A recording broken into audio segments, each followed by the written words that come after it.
On today's episode, we're going way down under.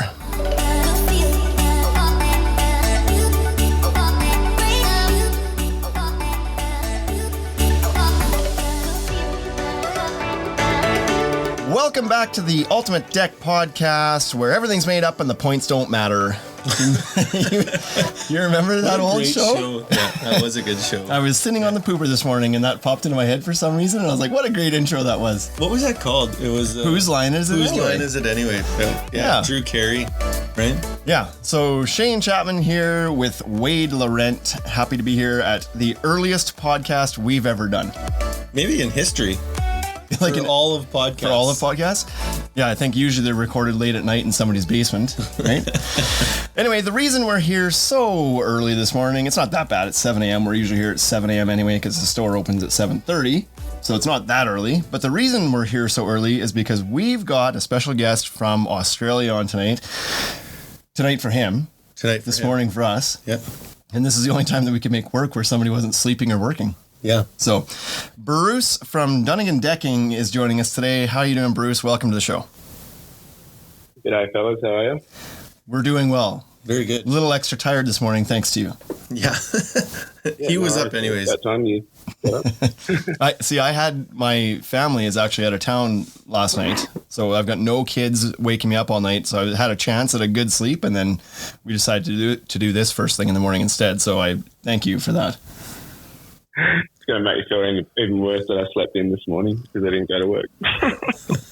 Well, you took the whole day off to prepare for this podcast? Yep, that's it, man. I got to put in the hard job.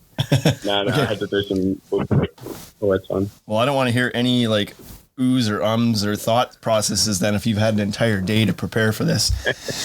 Now, for those who don't know Bruce, Bruce is our resident Australian on the Instagram community. There's a few of you guys in there for sure. It's a bit of a decking hotbed down there, I suppose, for say, and things get done a little bit differently than they do here. So it's always interesting to follow the guys that are from Australia.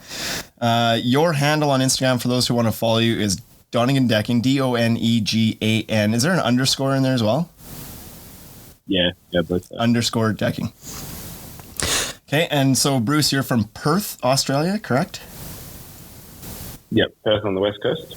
Perfect. And so for those of us who are ignorant to Australian landmarks and cities and stuff, whatever, give us some reference points there. In the west coast, what's that kind of near? Like, people are probably more familiar with Sydney.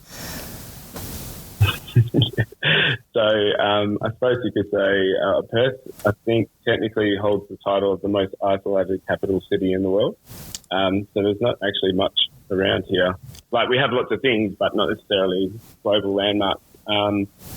Our recently built football stadium was rated the most beautiful stadium in the world. So holy smokes. There you go. We've got that. There you go. Yeah.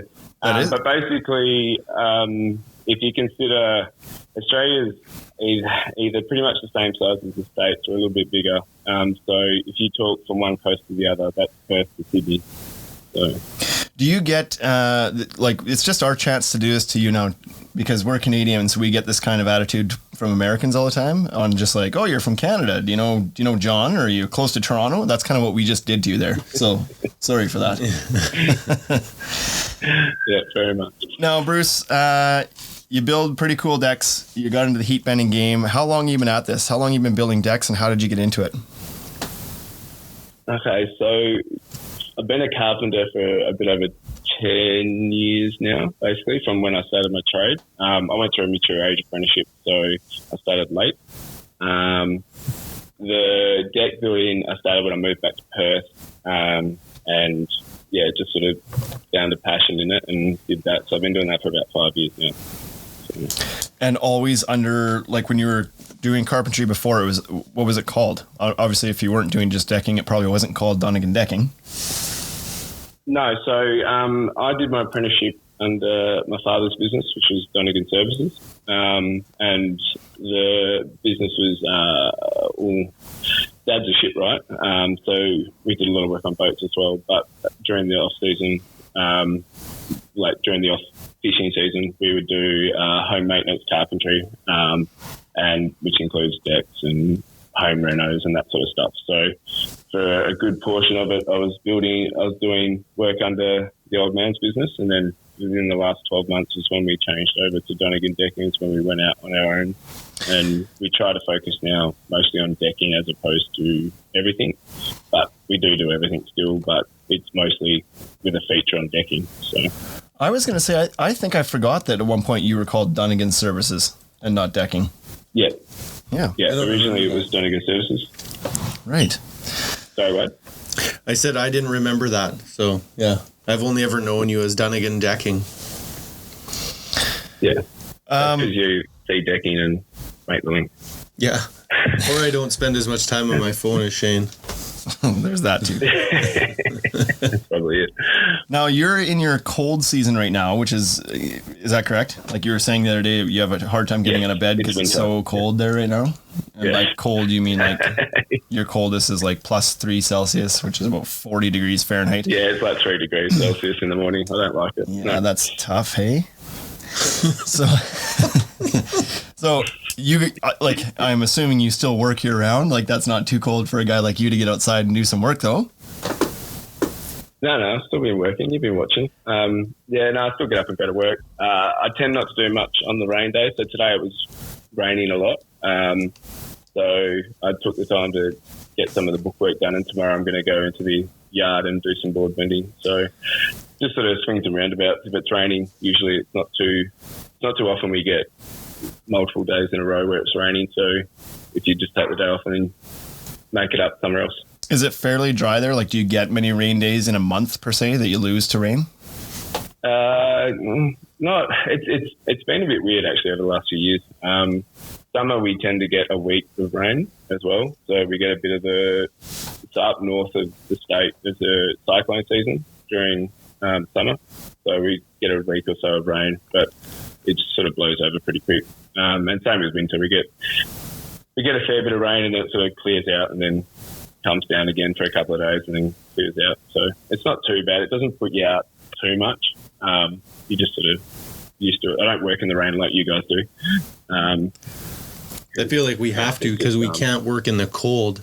Like it actually gets so cold that your air compressors don't run. So then you have to take those days off.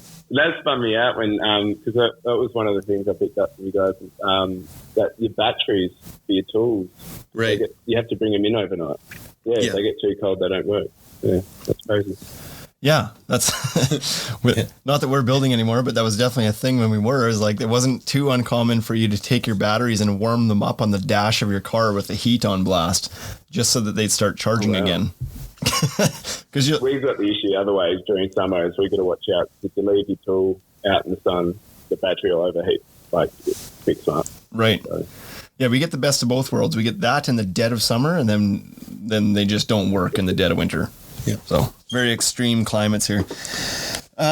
So why just decking, Bruce? You've moved to, I think, just doing decks. Is there a reason for that? Did you used to do other things? You said you worked on boats and whatnot, but what led you down the path of doing decking only? So in seriousness, I was kind of I was getting bored at work doing maintenance stuff. So I probably made more money doing doors and internal fit outs and things like that. But I was going through the stress of running a business and coming home not feeling satisfied from work. And I've always enjoyed doing the decks. And for some reason, it's just they've grabbed a hold of me. Like I like seeing what people are doing in the States and Canada and wanting to try and bring that to people here and replicate that sort of stuff here. It's different over here. People don't even know that you can bend boards. Like it's really like you say it to someone and they just have no clue what you're talking about. And it's not just board bending. It's just like styles and products that we don't have that we've been trying to get here. So the reason why the decks is because when I walked away from the deck and being able to deliver those projects, I was very happy with what I did. So it made all the stress and when things don't go right on site, at the end of the job, I look at it and go, you know what, it was all worth it. So there's definitely that nice payback, right? That you get to walk in and see something to completion, which is always nice, as opposed to just being a cog in the wheel of finishing a larger project or something. You get to be the guy from start to finish, and at the end you take your photos and you get the credit, and you get sometimes you get the flack too, but there's definitely something to be proud of at the end of it, for sure. And also, if you're the guy bringing new ideas and new materials to the forefront of that industry, right? Like, you have an opportunity down there where you're changing the game a bit. Yeah, I think you, Bruce, sorry, go ahead. No, you're right. Go, keep going. You do seem to be, and I guess what my view into the decking industry in Australia is pretty much primarily through you and a few others that are on Instagram, whatever. But it seems like you're kind of a bit of a driving force down there as far as trying to bring products in, like Timber Tech, or bring in the heat bending things and different brands and stuff that you're seeing being used, and you're kind of on the forefront of finding people to bring that stuff to you. But your market is very heavy on hardwoods, I think, and so that's probably why the heat bending thing hasn't been a big thing, just because the synthetic decking market probably isn't as maybe big there as it is here. Is that accurate to say? Yes and no. We actually have a bigger, so working on some rough figures that I know from some people that I won't mention who, but apparently in Australia of sales, it's nearly 50-50. Oh, wow. And composite materials. Okay. Yeah, it's actually a lot higher than what you guys have over there. I remember when you did I think your live podcast from Las Vegas, and I remember hearing the numbers that I think the lady from Trex was talking about, and I was just like, wow, is that all you guys, like, that's your number? We sell way more than that here in Australia. But the issue we've had here is that we don't get as quality products. So there's a lot of bad taste, you know what I mean, with some of the products. Our technology is the stuff that we have here is a bit far behind. We're lucky we get Trex and we get Timber Tech, but the presence of them isn't as big as what you guys have in the States and Canada. So, but that's changing. That's starting to change, and social media is playing a big part of that. So when you say at the forefront, I wouldn't say I'm really at the forefront. I'm just one of the guys who are actively seeking this stuff. We want to be better. There's J. Clark Constructions, Decking Sydney, both guys who are super passionate about being able to do more rather than just be satisfied with making the quick bucks and get out. So trying to get these products into Australia to better the building industry is sort of a big driving force, and also give us the opportunity to work with really cool stuff. You guys get all the cool stuff. We've got to sort of wait for it to get here, and it's usually been about 10 years by the time we get it. That's a hell of a boat ride. 10 years. Right? Yeah, it's a common joke in Australia that we're 10 years behind the rest of the world. We've had Trex for a while now, which is pretty good, and Timber Tech has been around for quite a while, but like I said, it hasn't had the I'm trying to think of the right way to say it. It's just not gaining market share properly. Yeah, probably. Also, one of the, I suppose, like when you guys said, you know how you guys said when people come into the shop, they might ask you for a Trex deck because they want composite. Yep. Like, it's not necessarily that they want Trex, they just want a composite deck. So we have a product here in Australia called Modwood, and that's what people associate composite decking with. Sorry, what's the product called? So Modwood. It's an Australian-made product. It's a non-cap composite. I know that they're working on a cap composite, but they just won't release it. I don't know why. But can you that's the name associated with composite. Is it M-O? Is it? Can you spell that? Is it M-O-D? M-U-D? Yeah. M-O-D W-O-O-D. Never heard of it. That's interesting. Yeah. You guys? No, because it's Australian-made. Yeah, okay. And it's not distributed outside of Australia? I think New Zealand get it a little bit, but that's pretty much it, I think. Okay. or don't quote me on it. I might be wrong. That's just my understanding of it. So. Does Australia, just while you said New Zealand, does Australia and New Zealand have a bit of a friendly rivalry, kind of like Canada and the United States? Not when it comes to decking, but just in general, like sports and culture and whatever else. Yeah? Yeah, definitely. Yeah, it's full on, yeah. Everybody needs one, right? Yes, yeah, it's good. We love it. We love our Kiwi brothers, except for when we play them in sport. So, no, they're a good value. Yeah, no, the Kiwis are good. And so, have you? I don't mean to put you into like choosing names, but I'm going to ask you anyway. Have you found a product that you enjoy working with more than others, as far as whether it's composite versus PVC versus hardwood, or whether it's TimberTech versus Trex versus Modwood versus Millboard, or are there certain ones that you enjoy working with more? Yeah. So basically, we don't get this. Like I said, we don't have a lot of the same products you got. So, for example, Wolf PVCs and Wolf. I think a Wolf composite maybe on the East Coast. I believe I've never worked with Fiberon, but it's labelled here Next Gen, so it's not actually called Fiberon. Okay. Which is really weird. But so essentially, when it comes to decking, I've worked with a fair few products, but I personally prefer working with the AZEC. I like PVC because it's lighter on my back, which is good because in the cold mornings I don't do so well. And also I can do more with it. I like the ability to shape it to what I want it to be, whereas cutting composite can be quite a pain in the butt when you're trying to, it doesn't have the same workability as what PVC does. For sure. But in terms of decking for clients, I'm not big on bagging the big brands. I say to them, like, if you're going to buy a deck, if you buy a TimberTech or if you buy a Trex deck, you're going to end up with a good deck. If you buy a Millboard deck, you're going to get a good deck. You're getting a product that is going to last. You're getting a product that has a great warranty system backing the product. So I'm not picky, but at the moment I tend to work mostly with TimberTech.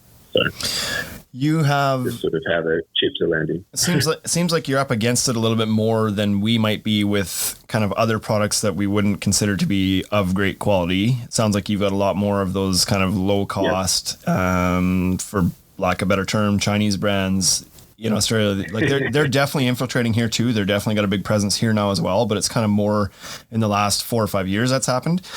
Is that something you're up against every day when you talk to people, that they see these lower cost, and you got to do some education to teach them why they're not as good of a product as a TimberTech or a Trex? Is that something you have to do every day? Yes. Yeah. It's a big thing here. And it's I suppose because our trade relations with China are a lot better. That's not to say China can't make good products. It's just I find a lot of the people that go there to import stuff do it on a cost-based reasoning. So some of the products that we have here, I refuse to install because I don't think their quality stands up and I don't think their warranties stand up. And I have to explain that to the customers. I've lost jobs because of it, because I won't install it. But that's on my principle. So I'm not holding that against the customer. The customer has a budget. If they can't afford the products that I'm offering them, then that's for them. So, I think that's probably okay. That's likely a good decision on your part, right? It just ensures the quality of what you install, right? So that every deck you do looks great and then lasts forever. I think having customers tell you that they're going with somebody else isn't the worst thing. So when you're not going to go ahead, Bruce. Sorry, go. How does your how does your hardwood pricing compare to composite and synthetic decking there? Like, I think when I said that your market's more heavy on hardwood, that obviously wasn't true. But is it true to say that when it comes to wood though, you're more heavy on kind of hardwood species versus softwood? Like you don't do a lot of pine and cedar and whatnot down there? Yeah, so hardwood decking is probably our main one, depending on which species and actually what state you're in. Because if you're on the East Coast, timber species like spotted gum and things like that are actually a bit more cost effective as they are compared to here, because obviously freight and everything that comes across. But for example, a spotted gum hardwood deck here in WA can enter almost at like some of the lower level composites or even some of the higher level composite pricing by the time you start installing it. But we run a lot of Merval, which I think is very similar to what you guys call Balu. Okay. So you guys obviously use a bit of Brazilian hardwoods, whereas ours comes from Indonesia a lot. So we get some Indonesian hardwoods that come in that are a bit more cost effective. But we also have our locally grown Jarrah. So I don't know if you guys have seen some of the Jarrah decks that I've done. It's really quite unique timber, and it's very, very beautiful. And a lot of people still are really hung up on that, trying to get that Jarrah look in their houses. But yeah, so basically, depending on which species, it can be, it's more expensive than softwood. So some people still do pine decks. We don't do cedar decking, or I've never seen in my life cedar decking. It's too expensive for one. So where you guys sell it as decking, I've joked about it on your post. It's crazy that you guys use it for decking. Is that an import thing? Yeah, is it not like you? It must be. I'm not entirely sure. I'm not quite across it, but because our cedar lining boards are very expensive, and that's to do the ceiling in your frescoes and stuff, and that's still quite expensive. Right. So, and they're only 8-9 mil thick. Yeah, it's interesting to hear that all the time, that cedar is considered like a premium, expensive product there. It's considered a bit of a like a small upgrade here, but it's like, because like most of Canada is covered by a lot of that type of growth, that type of forest and trees. Like cedar is probably one of the most abundant woods there is out here, between that and pine. Spruce, pine, cedar. So it's like, it's fairly cost effective here. It's only one step above just doing like your very baseline pressure treated nothing, right? Like the most budget, it's only a little bit more than that here. So it's interesting to hear that it's considered such a premium product down there. We had a customer the other day that I was talking to. He was saying that he was pricing up cedar lining boards, and then like the fake cedar lining boards, and I think he said that the fake cedar lining boards that the company was selling was actually cheaper than the actual cedar lining board. So that was quite amusing, to be honest, because normally it's the other way around. An artificial product that looks quite good is usually the more expensive too. So that's funny. So do you do work, essentially, you said Perth is fairly isolated, so I assume you just kind of do work in the Perth area, you don't travel too much for work, or do you get the odd call to go elsewhere? And do you take them if you do? I'm not afraid to travel. Originally growing up, I'm basically 5 hours north of Perth, so that's 500 kilometres. Okay. I've travelled for work my whole life. So if someone wants me to build a deck in the middle of the bush, I'll go and build it. I don't have a problem doing that. What about the middle of Canada? I need a deck. Would you? If you pay for the flights, I'm there. Speaking of traveling to Canada or North America, do you have plans on getting over here this year? I know you're always kind of chomping at the bit to get over to Deck Expo or IBS or something. Is this the year? This year is probably not. I've set a target that hopefully will be there for the next Baltimore one, I believe it is the one where I want to get to. That's not ruling anything out. I'm working closely with some people, which I'm hoping will help make that trip easier, because the cost to get to the States and back is a lot of money. And when you're a small family business with 3 kids, it's quite a lot of expenditure just to get there and then try and get back. So we need to fire up some sort of sponsor Bruce campaign and get you some flights here. Somebody's got to step up. What's that? GoFundMe. They don't let you do that stuff anymore. Well, now that you've chosen kind of AZEK as your preferred product to work with, you need to hit up TimberTech Jeff or AZEK Jeff, whatever he's called nowadays. Yep. Get him to Get him to spin something. He listens, I'm pretty sure. Oh, don't worry. I've tagged him in that many a times. I'm working on him. He'll come around. Yeah. He's probably listening to this right now and being like, get lost. Leave me alone. You two. What are you guys doing? Yeah. Pretty much exactly what he'd be saying. Yeah. And then he'll go back and talk to his dog. So like I said, I kind of think that, at least from the Instagram stuff, we see that you're kind of the Australian deck builder guy that people are following. But who were your kind of idols as you came up in the industry and before you got into heat bending and stuff? There's a few obvious ones, but who's inspiring you to want to do things better? You're saying you get a lot of ideas from the guys in Canada and America and whatnot. Yeah. Who are those accounts that you're kind of learning from or did learn from? No, so the biggest one's Jason, obviously, Dr. Dex. Yeah. I tuned into him. It would have been about 2 years now, and I think it was the job before the Beast, that big wolf one he did, and then watched his following just skyrocket. It was insane. But his what I liked most about Jason and basically anyone that I talked to on the Instagram page, just how open everyone is about everything. So Jason basically helped me get to the point I'm at with board bending and just improving every little thing of my deck building. A lot has been taught from Jason, and a lot of it's done not necessarily straight from his Instagram, but personal conversations and stuff as well. So he's probably the biggest one. The other one's Mark and Chris at Infinite Decks. Those boys do some of the most amazing decks I've ever seen. Just the audacity to pull off some of those curves, and they do it with such ease. So when I show people pictures of their work, they're just shocked. They're like, how? That's the one you get the most is, how can someone do that? I'm like, well, that's what I can do now. That's what I'm trying to do. I'm trying to be able to deliver this stuff to customers here.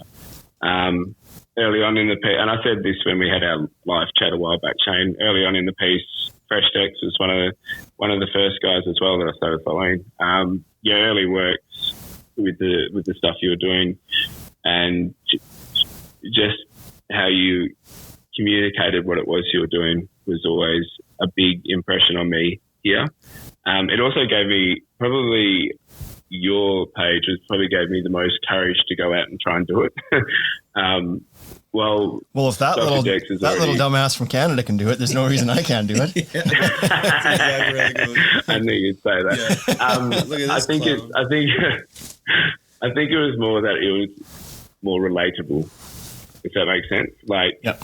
Jason and these guys are just doing like crazy stuff. But you did things on, not just on decks, like little things that people like hadn't really thought of, like the inlay with the tree in the, the one you won the awards for. Yeah. Something fancy, I don't know. That one with the tree and that, and just taking an image from the mountainside and putting it into a deck. It's just like, that's crazy. Like, it's nothing. The circle was definitely like something crazy and beyond I think anyone's ever done with that tighter curve. But just the simplicity of taking something so picturesque and being able to incorporate it into the deck, like sort of just go, anyone can take from anything, like any inspiration from anywhere to be able to make something more than just a box on the ground. Does that make sense? What I liked the most about that tree one is it didn't have to be something that you would do in a composite deck either, right? Like you could take that, you could be using two different types of hardwood and cut that in, right? It's not just composite decking. Which is what I did. Yeah. Funny recent story about that deck, which that deck's probably a couple of years old now, but we still maybe, right? Yeah, we still have like the Nadra awards that I won for that one are still hanging in our store. And we had a contractor in the other day, about a week ago, and he was paying for stuff, and he looked over at the pictures of those things, and he's like, he didn't know it was me that had built that, and he's like, so what they do there is they just painted that on, then they just built the deck and then painted the picture onto it. And I was like, sorry, what? And he points at the picture. He's like the whole sun and the mountains thing, like they just painted that on there. And I was like, No, that was actually like, that was cut in and like heat bent everything. He's like, what? And he steps closer to it and he looks and he's like, well, how is that even possible? Like, who did that? And I was like, that was one that I did. Like, Justin and I actually built that. Well, that's incredible. I didn't even know you could do that. I was like, yeah, neither did we until we did it. So, yeah, I think and that's what I mean. Like, the beauty of it is that it wasn't. The curve was obviously crazy, but like I said, it was such a simple concept to be able to incorporate into a deck that it just turned it into something majestic, for lack of a better word. But you know what I mean? Like it wasn't. You weren't doing something extravagantly like multi-level, multi-view sort of, you know, like nothing over the top engineered. It was just put this picture in the deck and it looked incredible.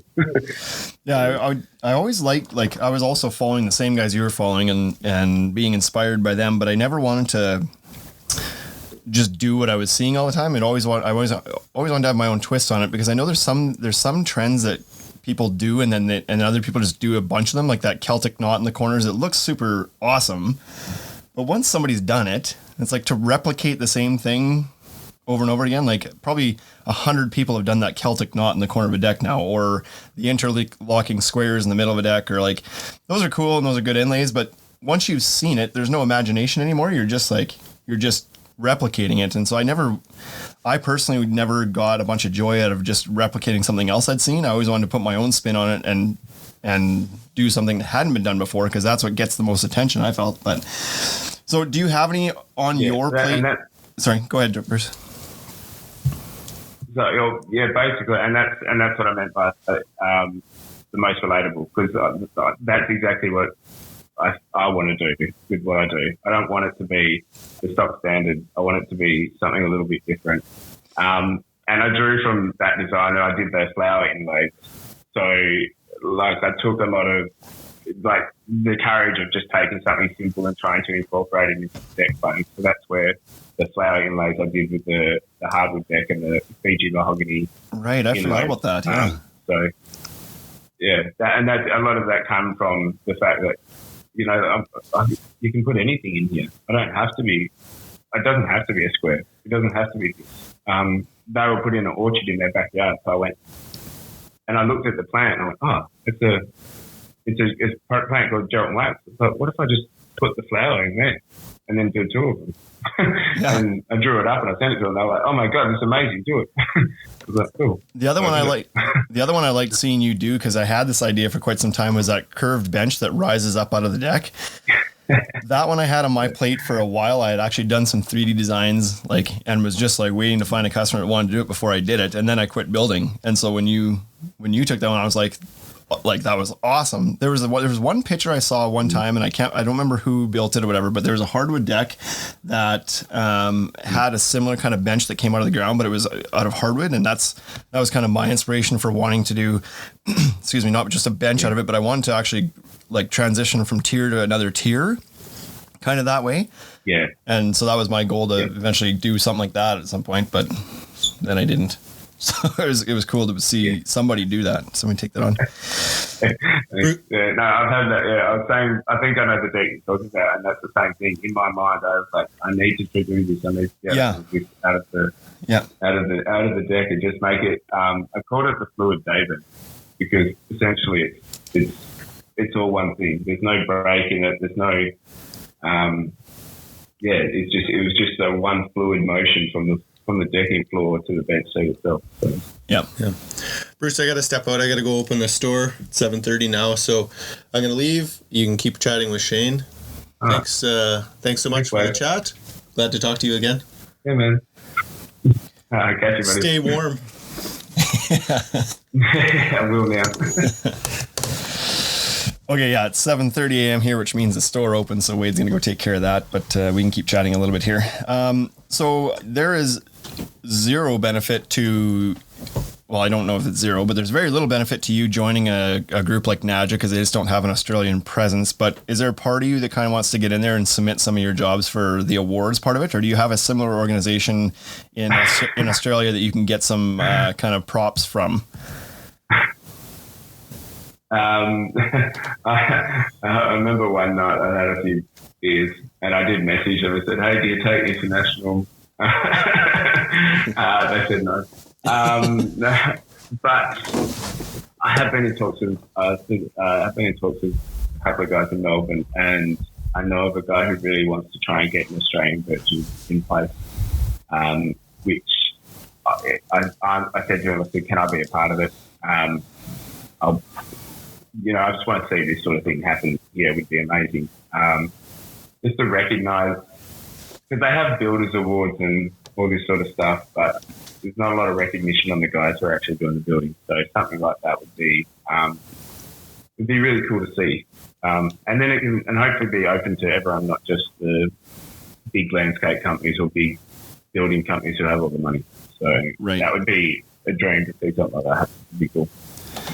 Is it super competitive where you are? Do you have a lot of other companies that are specializing in deck building that you're competing against constantly, or what's the market landscape there? It shifts every now and again. It does get quite competitive at times.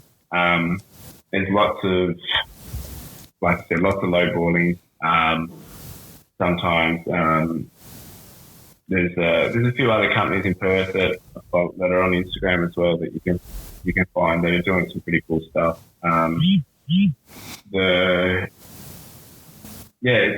It's pretty small, but so most guys will do most things as a carpenter. They'll branch out and do a lot of things. There's a few guys who specialise in decks. There's a few guys who specialise in like door frames and things like that. So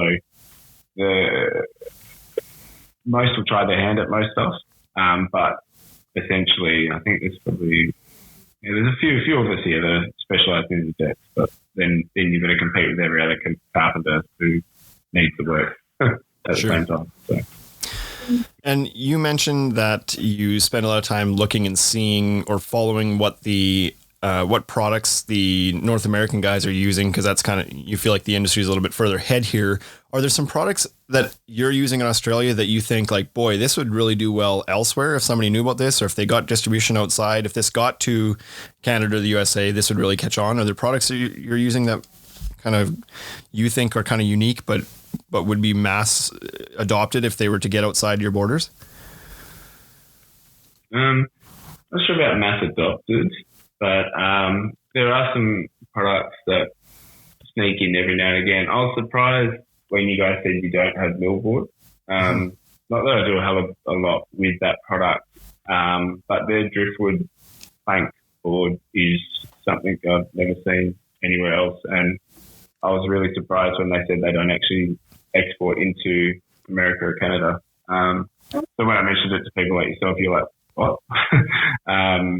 But yeah, it's quite a unique board. I personally prefer still the AZEK and Timbertech for the board sizing. So the millboard only comes in like a 3.6 metre length, which is a 12 foot, I think, to convert.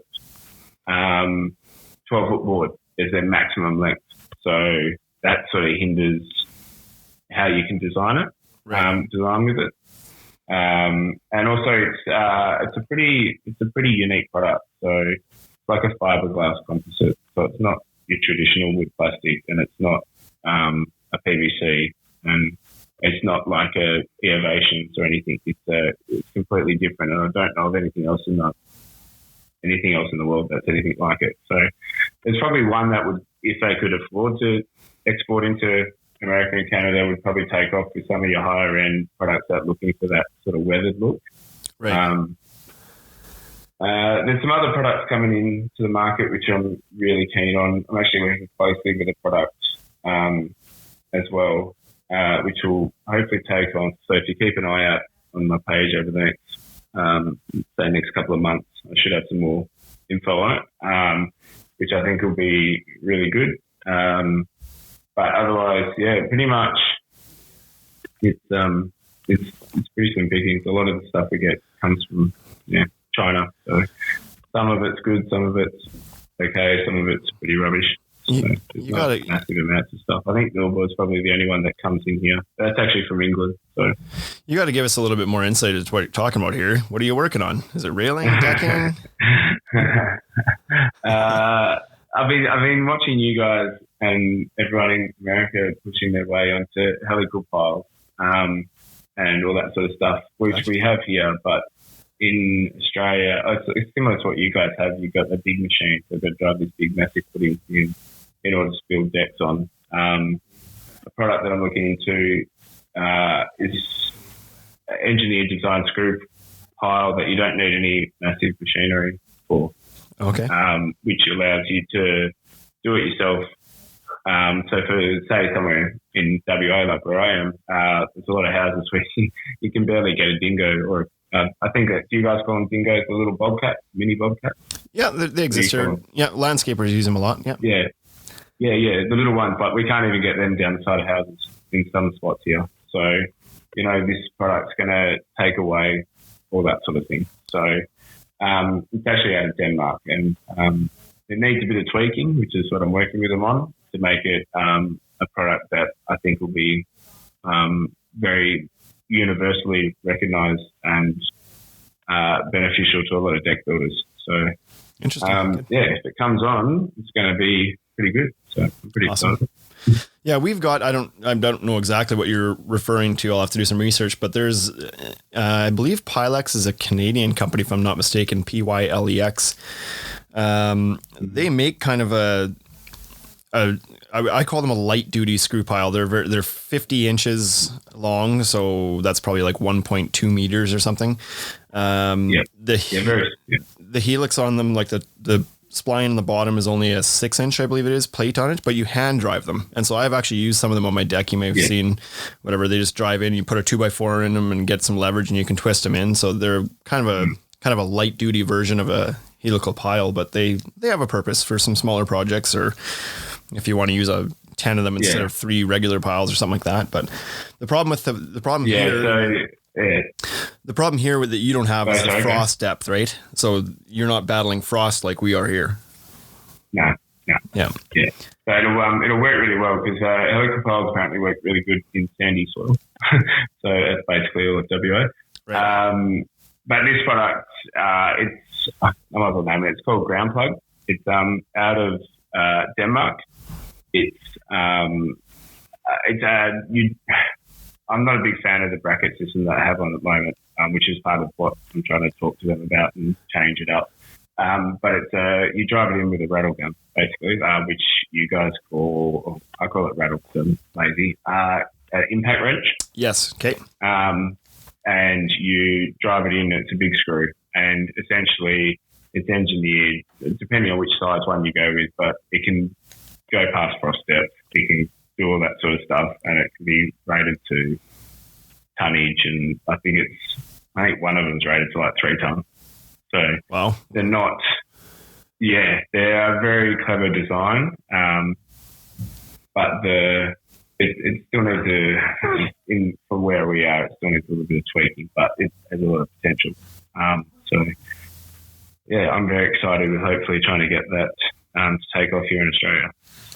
Yeah, that's awesome. It's funny that as old as the decking industry is, we're in a time of like mass R&D and new products coming out all the time. Like decks aren't a new thing, but the products it's kind of going through a bit of a transition period as people want to build things a little bit easier, or faster or better, or like all these maintenance free products. Well, they're only 15 years old, and so there's still a lot of progression happening as far as the products. There's still lots of things to get excited about. It's not a mature industry by any means, even though it's an old one. Oh yeah, and I love the fact that it's also tweaks on old tech. So screw piles aren't anything new, but the thought of how can we turn a helical pile or a screw pile into something that's easier and beneficial to people. And it's not just that, it's the same with the decking product, but the screw and plug system from Cortex and stuff.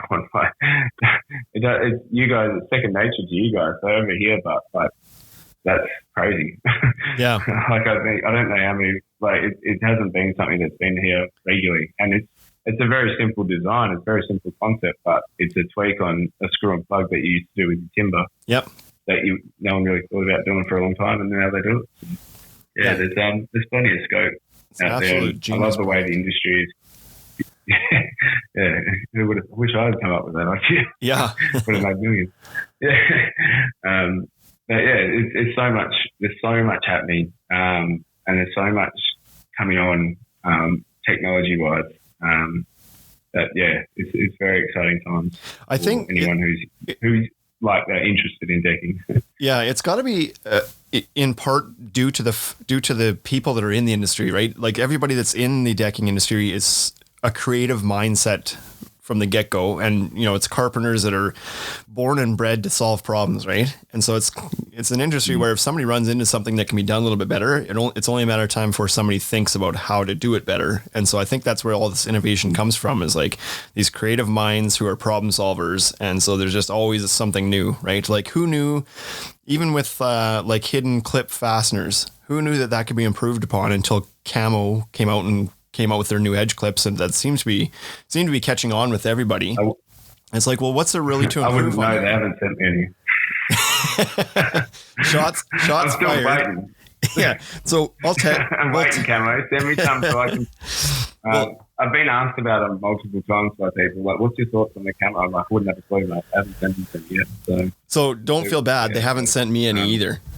So I've seen them at they probably don't listen to the podcast. Maybe not. I've seen them on numerous trade shows. Like I think when was it? It was a couple years ago, maybe even I can't remember if it was IBS or Deck Expo, but when they first were about to launch them, but they weren't talking about them yet, they had this like at their trade show booth, they had this curtained off area behind the booth with their secret products they weren't telling anybody about yet. But if you had a big enough following on Instagram or something, they would invite you back and show you. And so I got a sneak peek at them then when they were first kind of pre-release. And I remember thinking that I was like, gosh, this seems fairly gimmicky. Like, I don't know that this is really that necessary. And then the next time I'd see them at a show, they'd be demoing them or something. And the more I saw them, the more I used them, the more I was like, okay, there might be something here.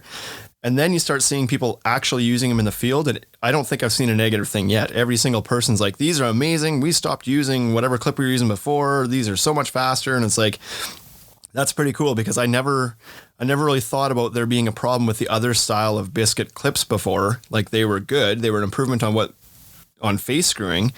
But who knew that there was even more improvement to be done yet? So I'm excited to see where every industry goes, right? The products we have now that we think are so amazing, maybe there's improvements that are yet to come on them. Like, who knows? So, I mean, even as far as the camo, even as far as the Cortex plugs go, right? Like the Cortex plugs came out, whatever it was, 6-7 years ago, and they were amazing. And it was like, I don't know that you can improve on these. And all of a sudden they come out with collated ones. It's like, oh, well, there's how you improve on them. You make installing them quicker and easier.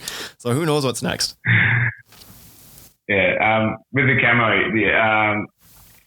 I know sometimes products can get a bit of a jump on, but obviously Mike at Deck Venom has been given a whole run of them now. So I'm keen to see his review on them, because he doesn't hold back.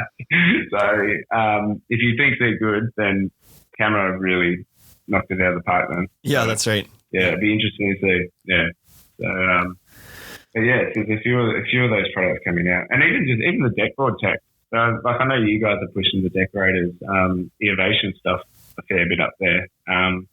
That's crazy. Like the stuff. Who would have thought to make a board by mixing it with mineral sands and stretching it into fibers? But that, to me, is just like, how did you even come up with it? But it's nearly, you smash it with a sledgehammer and it doesn't do anything. Yeah, that's right. And like the desk that I'm working upon right now is that exact product. And honestly, we held off on decorators. We opened the store 4 years ago, and it didn't take long for one of our distributors picked up decorators pretty soon after we opened. And so for probably 2 or 3 years, they were kind of knocking at our door saying like, hey, decorators, it's a good brand. You should bring it in. And we just always pushed back because we already had 6 brands. We didn't need another one. But when they came to us this year with their new Voyage line, it, for one, was probably one of the nicest looking boards I've ever seen. Like, it was just beautiful. The traction on it was unbelievable. And the expansion and contraction it's up for debate a little bit, but it sounds like it's better than pretty much any other product we were carrying. It still moves a little bit from what I hear from people that have used it a bunch, but not nearly as much as a PVC or composite would. So in our climate, that's a big selling feature. That and the traction, it almost became too attractive to say no to. And so I guess we just stopped saying no, and we ended up bringing it in this year, that line anyway. And it's been awesome. It's definitely a more premium price point, but it's up there with the high end Trex and the high end TimberTech stuff. So it's it's found a home here for sure, and we're very happy with it so far. So, but yeah, to your point, I remember hearing from Jace, who is I don't know what his official title is, but he's kind of the decorators guy, when he was here, and he was telling us about, I can't remember the entire story, but how they had developed this technology and they didn't really know what they were going to use it for, this kind of stretching pultrusion, as they call it. Yeah. And suddenly, I don't know how, but it ended up being well, decking, this will be great for decking. And so it was more of a science experiment first, and then they found a product use for the technology, and here we are. This is what it became. So, yeah, I'm waiting for him to do. I'm sure it's going to happen. Make a deck joist out of it. Yeah, surely they'll be able to do a subframe. I've seen plastic versions of subframes, and they just don't look, and they have no structural value and stuff like that. But if you can get that tech to make a subframe out of it, it'll probably do really well. A non-rottable. Yeah, and there is some, I've seen some, and the name is escaping right now, but the last time we were down, I think it was at IBS, and I don't think it's a super new company. They've been out for a couple of years, the product, but they have it's essentially HDPE, high density polyethylene. So the same material as composite decking is made out of, but framing components. So they had 4x4 and 6x6 posts and joists and all the framing dimensions they had in this, composite material, which I thought was kind of neat too. So there's lots of stuff out there. You only see a portion of it that people are actually using on a mass scale. So that's what people get exposed to. But when you go to these shows, you find out that it's you, off the top of your head, most people could probably name 10 brands of composite decking at best. Somebody in the industry could probably only name 10. Average homeowner could probably name one, right? They can name Trex, but you go to one of these shows and all of a sudden it's well, there's 30 of them at this show, and probably there's another 80 out there that aren't at this show. There's a lot of companies working on different technology. It's just, it comes down to who can market their product the best, right? So it's interesting to follow, kind of get beyond the magazines and the stuff you see on TV and see what's actually being done out there. And there's some pretty cool things that just aren't out there quite yet. So if that's not inspiration enough for you, Bruce, to get your ass up here to Louisville and come to Deck Expo this year, I don't know what it is. I know. I was just thinking that then. I'm now I really want to go again. well, you can crash in our room. I always get so jealous when you guys are there. I said you can crash in our room if you need. Get your flight over here, and you can crash in our hotel room. We'll give you that much. That sounds good. I don't know if you have anything else for me, Bruce. This has been great. We're at almost an hour here, and doesn't feel like we've really been going that long. But this has been a really great podcast. I hope that people find value in it. Did you have any other questions or anything that you wanted to communicate before we sign off here? I don't know. You put me on the spot now. Yeah. Now this is the bit I didn't plan for. See? Just keep doing the podcast. I really enjoy it. So it'll be good. Thank you for inviting me on. It's always good having a chat with you boys. And hopefully, we can organise either. If I can't get to the States, you guys better come down under and come check out the place and let me know what you think. Yeah, I'm excited for the day that you're able to make it over here to one of these shows and we get to touch base and chat in person and share a few beers. I mentioned before we started recording here, I was asked you what the most Australian thing you were doing at the moment was, right now at this moment, because Wade and I were both sitting here with a fresh cup of Tim Hortons coffee, which is probably one of the most Canadian things you could possibly think of, other than if we were wearing hockey skates while doing the podcast. I guess that would be one more step, but